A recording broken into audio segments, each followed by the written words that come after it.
Good morning friends. इस बार जो हम लोग सब्जेक्ट पढ़ रहे हैं, इस सब्जेक्ट का नाम मेट्रोलॉजी एंड मेजरिंग इंस्ट्रूमेंट है।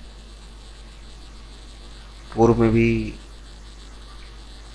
आप लोगों को इस विषय के बारे में बताया गया, इसके सिलेबस के बारे में आपको जानकारी दी गई। आज पुनः हम एक बार फिर से सिलेबस की तरफ देखेंगे और इसके आगे आने वाले सभी अध्यायों को वन बाय वन ख़त्म करेंगे। जैसा कि सब्जेक्ट का नाम है मेट्रोलॉजी एंड मेजरिंग इंस्ट्रूमेंट, जिसमें कि 5 लेक्चर हैं और 4 प्रैक्टिकल हैं। अभी हमारा फोकस लेक्चर पे रहेगा। कोविड के कारण आपकी ऑनलाइन क्लासेस स्थगित की गई हैं, आपको पता है। हम चाहेंगे और हम सभी का ये कर्तव्य है कि हमारी ये जो ऑनलाइन स्टडी हो रही है इसको कंप्लीट करना, इसके सारे पहलुओं पे ध्यान देना और वक्त वक्त पे इससे संबंधित क्विज करना, जिसमें आप लोगों को प्रतिभाग करना होगा और इसमें अच्छे से अच्छे अपने आप को रिजल्ट दिखाना होगा।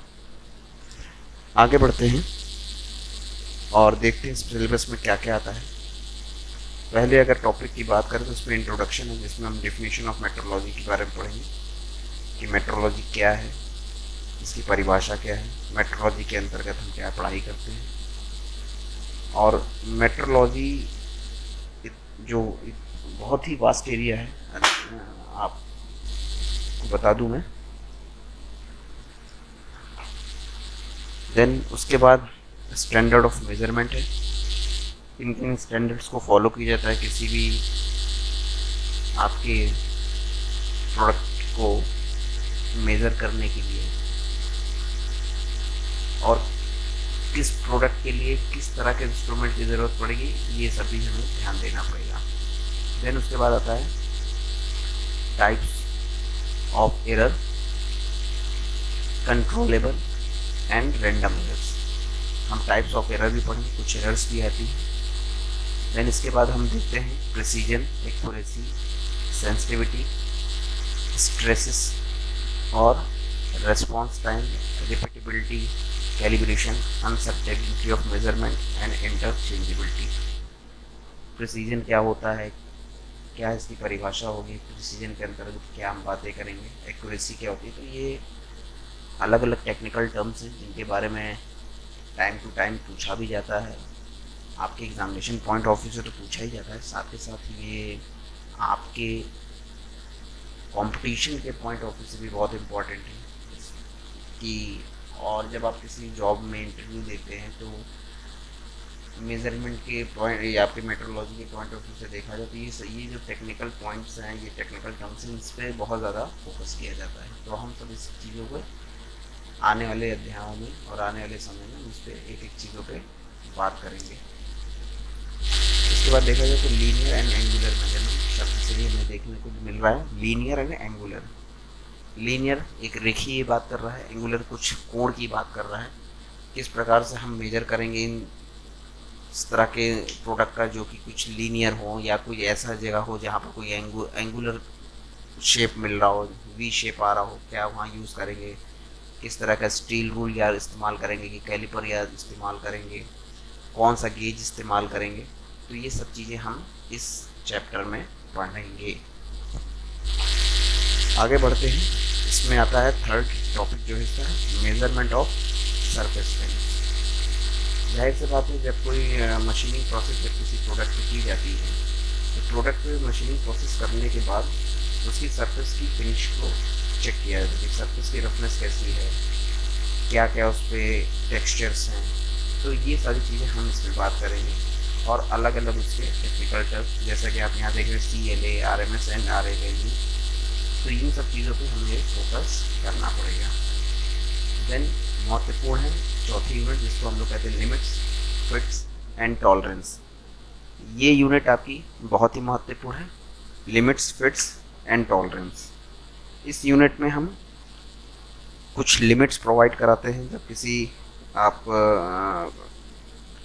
प्रोडक्ट को डिज़ाइन बनाते हैं तो क्या क्या लिमिट होनी चाहिए, या उस लिमिट किस लिमिट में उसको रखना है, उसकी सीमा आप निर्धारित करते हैं। वैसे ही आगे आपके पास आती है बात फिट्स एंड टॉलरेंस की। तो फिट्स एंड टॉलरेंस भी उसी में ही आता है। इसको भी, टॉलरेंस को अगर कहें तो ये एक तरीके का हिंदी परिभाषा इसकी सीमांतर है। तो वहाँ पर भी हम ध्यान देंगे कि सीमांतर या आपकी ये टॉलरेंस क्या चीज़ है, और उसके अंदर आने वाले जो अलग अलग तरह के सीमांतर हैं, अलग अलग के टॉलरेंस है, उसको जैसे यूनिलेटरल आते हैं, बाईलेटरल आते हैं, तो इसको भी हम लोग आगे देखेंगे कि इसमें क्या क्या पढ़ाई की जाएगी। आगे बढ़ते हैं 5वीं यूनिट की तरफ, जिसमें आपका दे रखा है measurement of screw threads and gauges. ये भी बहुत महत्वपूर्ण इंपॉर्टेंट चैप्टर है,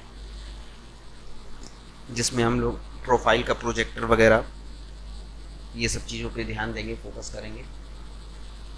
आपकी CMM मशीन होती है, इसको कोऑर्डिनेट मेजरिंग मशीन, इसमें प्रोब लगे होते हैं, कैलिब्रेशन होती है, तो वो भी हम देखेंगे।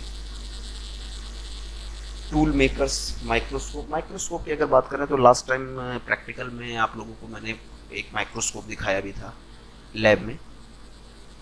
माइक्रोस्कोप का पर्पज़ सरफेस की जो रफनेस है उसको देखने के काम पे आता ही आता है, साथ के साथ उसकी क्या ग्रेन साइज है क्या, तो वो सब भी हम माइक्रोस्कोप, तो उसमें डिफरेंट माइक्रोस्कोप्स हैं, उसके अलग अलग लेंसेज लगे होते हैं, कितनी मैग्नीफाई कर रहा है वो चीज़ों को, ये भी हम देखेंगे। इंस्ट्रूमेंटेशन में बात करें तो इंस्ट्रूमेंटेशन में आप जैसा आपकी स्क्रीन पे दिख रहा है कि various of instrument use for mechanical quantities such as displacement, velocity, acceleration, speed, torque, तो ये सारी चीज़ें हम इसमें हम देखेंगे कि आपकी जो मैकेनिकल क्वांटिटीज़ हैं, तो वो इंस्ट्रूमेंट जो है वो किस तरीके से उसको मेज़र कर रहा है। इंस्ट्रूमेंट वो स्ट्रेन गेज है, तो इसलिए जैसे use of strain gauge and load cells, ये भी हम देखेंगे, महत्वपूर्ण टॉपिक है। तो ये इस तरीके से हम 6 आपके टॉपिक हैं, 6 टॉपिक को वन बाय वन ख़त्म करेंगे और अपने सिलेबस को बाइंड अप करेंगे। सिलेबस को बाइंड अप करने का पर्पज़ ये नहीं कि आप बस सिलेबस ख़त्म करना है। सिलेबस को ख़त्म करने का मतलब ये है कि हम इसमें जितनी भी चीज़ें पढ़ेंगे उस चीज़ों पे चर्चा करेंगे। किसी बच्चे को कोई डाउट, कोई समस्या आती है तो वह मुझसे व्यक्तिगत या फिर गूगल क्लासरूम के ज़रिए अपने कमेंट बॉक्स में अपनी प्रॉब्लम को डिस्कस कर सकता है, जिसका समाधान आपको तत्काल दिया जाएगा। आज के लिए मित्रों इतना ही। आगे के अध्याय में हम लोग इसके प्रथम चैप्टर, जो कि आपका इंट्रोडक्शन पार्ट है, जैसा कि आपके स्क्रीन पे दिख रहा है, हम यहाँ से स्टार्ट करेंगे और उसके बाद अपने कोर्स को आगे खत्म करेंगे। धन्यवाद मित्रों, जय हिंद।